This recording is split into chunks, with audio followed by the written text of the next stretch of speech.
Duit aku kena sedut sampai kosong sebab pakai kad untuk tuang minyak dekat stesen minyak. Okay, cerita dia macam ni tau. Pagi tadi, aku nak pergi kerja. Aku tengok minyak aku ada setengah tank. Aku singgah stesen minyak. Aku nak tuang minyak. Lepas tu macam biasa, aku tap kad bank. Lepas tu aku masukkan IC. Tapi, dekat skrin tu tulis system error, please go to counter. Lebih kurang macam tu lah.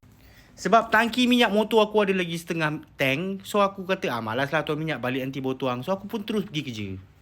Balik dari kerja, aku nak tuang minyak. Aku check lah baki dalam account bank aku. Tengok kosong. Seingat aku macam ada 100 lebih lagi. Tapi tengok balance kosong.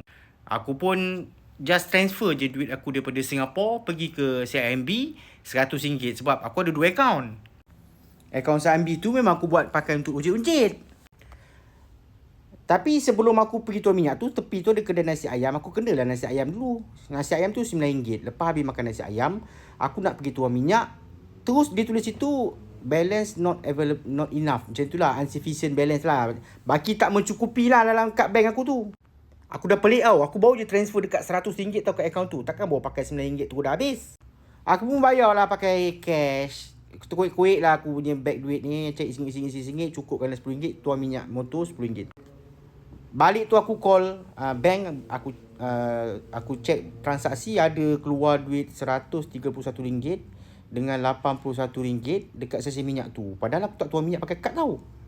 So bank pun explain yang dalam sistem pump minyak dia ada auto debit. Yang mana maksud dia, kalau kau ada masalah dengan sistem tu, tengah berlaku error, kau tap kad kau, automatik dia akan sedut maksimum RM200. Walaupun kau tak tuang minyak tau, kau tap kau punya kad, kau tap kad kau letak kau punya IC, lepas tu berlaku error. Lepas tu kau tak jadi tuang, RM200 dia akan sedut daripada akaun kau. Dan dalam masa 3 hari, bank akan cuba claim duit tu. Stesen minyak akan cuba claim duit tu. Kalau tak berjaya, duit tu akan pulang pada akaun kita.